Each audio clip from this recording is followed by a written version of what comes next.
ചുരുങ്ങിയ കാലം കൊണ്ട് മലയാളത്തിലെ മികച്ച നടിയായി പേരെടുത്ത താരമാണ് അനശ്വര രാജൻ.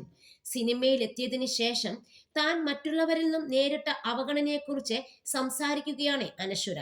സ്കൂൾ കാലഘട്ടത്തിൽ ചില അധ്യാപകർ തന്നെ മാറ്റി നിർത്തിയിരുന്നെന്നും അത് തന്നെ മാനസികമായി തളർത്തിയെന്നും അനശ്വര പറഞ്ഞു.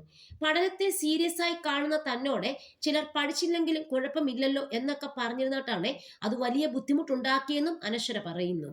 സുഹൃത്തുക്കളെ ഉണ്ടാക്കുന്നതിൽ താൻ സ്വല്പം പുറകിലാണെന്ന് തന്നെ പറയാം.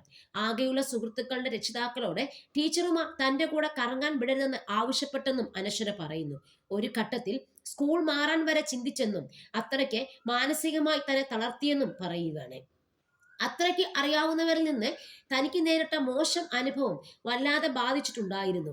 കരിയർ ആരംഭിച്ചപ്പോൾ തന്നെ അത്രയും വലിയ വിഷമഘട്ടത്തിൽ കൂടെ കടന്നു പോയത് കൊണ്ട് പിന്നീടുള്ള സമയത്ത് വലിയ പ്രശ്നങ്ങളൊന്നും തോന്നിയില്ലെന്നാണ് അനശ്വര രാജൻ പറയുന്നത്. സിനിമയിലെത്തിയ സമയത്ത് തന്നെ ഒരുപാട് അവഗണനകൾ താൻ നേരിട്ടിട്ടുണ്ട്. സിനിമ ഇൻഡസ്ട്രിയിലല്ല, എനിക്ക് വളരെ അടുത്തറിയാവുന്നവരിൽ നിന്നാണ് അത്തരം അനുഭവം ഉണ്ടായത്. 2-3 സിനിമ ചെയ്തെങ്കിലും പഠിത്തത്തിന് നല്ല ഇമ്പോർട്ടൻസ് കൊടുക്കുമായിരുന്നു. പക്ഷേ ചില ടീച്ചർമാർ എന്നോട് മോശമായി പെരുമാറിയിട്ടുണ്ട്. അതായത് അവർ നമ്മളെ മാനസികമായി തളർത്തും. ഉദാഹരണത്തിന് എന്നെ പഠിപ്പിച്ചുകൊണ്ടിരിക്കുമ്പോൾ നീ പഠിച്ചില്ലെങ്കിലും കുഴപ്പമില്ലല്ലോ, സിനിമയുണ്ടല്ലോ എന്നൊക്കെ പറയുമായിരുന്നു. അതെല്ലാം എന്നെ മാനസികമായി ബാധിച്ചു. പിന്നെ ഫ്രണ്ട്സിനെ ഉണ്ടാക്കുന്നതിൽ ഞാൻ കുറച്ചു പിന്നോട്ടാണ്. ആകെ കുറച്ച് ഫ്രണ്ട്സ് മാത്രമേ ഉള്ളൂ.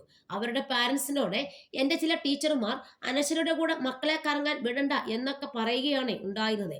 ഇതൊക്കെ കേട്ട് ഞാൻ വല്ലാതെ തളർന്നുപോയി. ആരോടും ഇത് ഷെയർ ചെയ്യാൻ പറ്റാത്ത അവസ്ഥയായിരുന്നു. ഒരുപാട് കരയുകയും സ്കൂൾ മാറിയാലോ എന്ന് ചിന്തിക്കുക വരെ ചെയ്തിട്ടുണ്ട്.